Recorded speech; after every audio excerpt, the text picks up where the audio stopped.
Greetings. Today I'm going to show you how to program this simple maze game for Android. It generates a random maze, puts the player in one corner and the exit in the opposite corner. Then you can move the player by simply touching the screen and dragging your finger across it. Once you reach the exit, it starts all over again with a new random maze.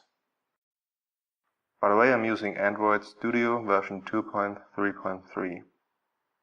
So let's start a new project. Give it a name. I call mine Maze Game. Hit enter. Keep all the default settings. Hit enter, enter, and enter again. We're actually not going to change anything in our main activity.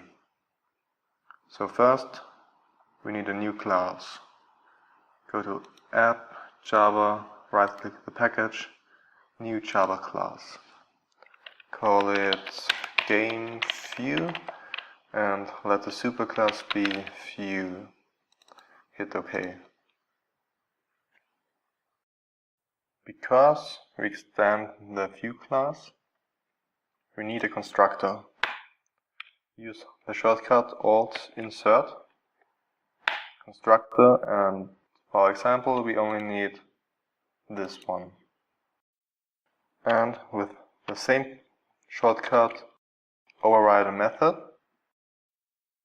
called onDraw. Now this onDraw method will be automatically called by the system every time we display an object of this GameView class.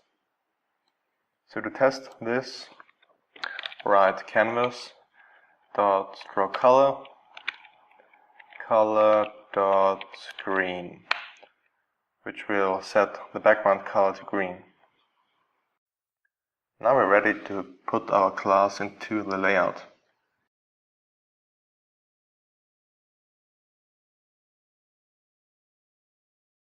Delete this hello world text, go to Advanced, and drag and drop a view onto the layout. Choose the game view, hit OK.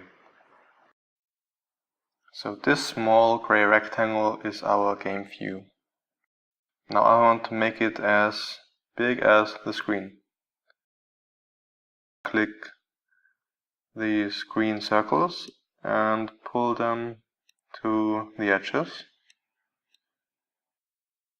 for all four sides.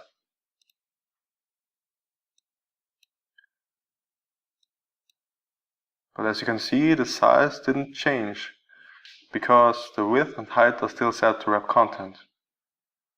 But we want them to be matched constraints. To do this, click these blue arrows until you get this sign, both vertically and horizontally. And we also don't want any margin around our game view, so set the margins to 0. Now we can run our app. So let's have a look.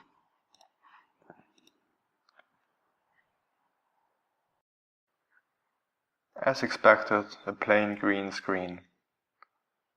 The next step is to add the maze itself. But before we start coding again, let me explain you the structure of the maze. Think of the maze as a grid of cells. Each cell keeps track of its surrounding walls. If the wall is there, its corresponding variable is true. If it's not there, it's false. The borders are also considered walls. In Java, I'm gonna use a two-dimensional array for the grid and objects for the cells. One disadvantage of this structure is that all walls, except the borders, are saved 2 times. When we look at this particular wall, it's the left wall of this cell, but also the right wall of this cell.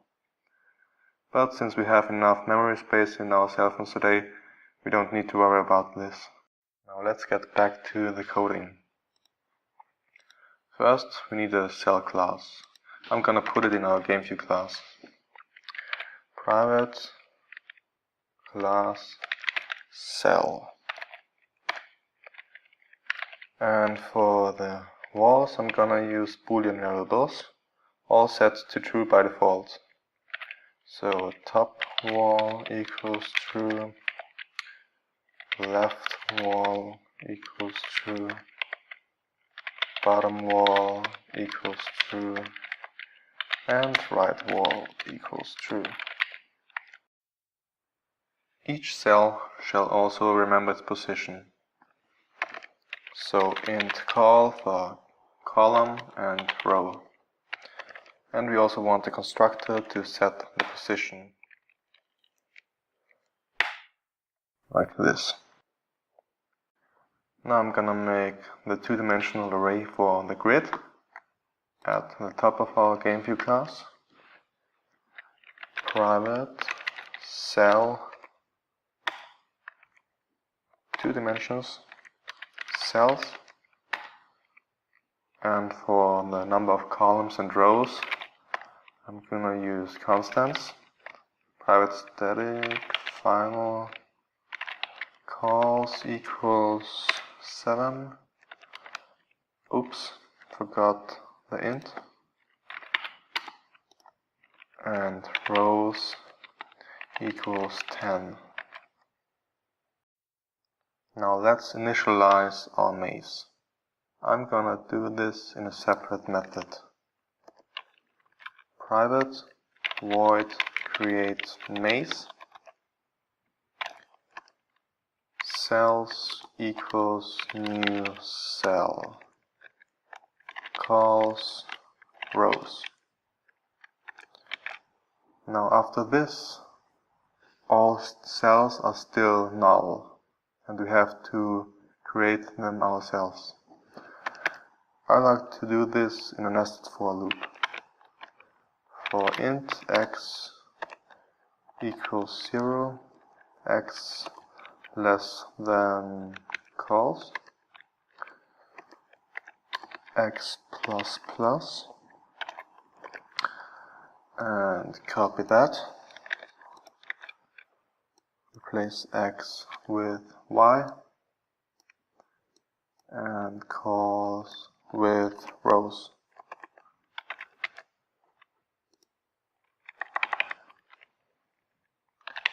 Cells x y equals new cell, and as you remember, we made a constructor with its position, so x and y.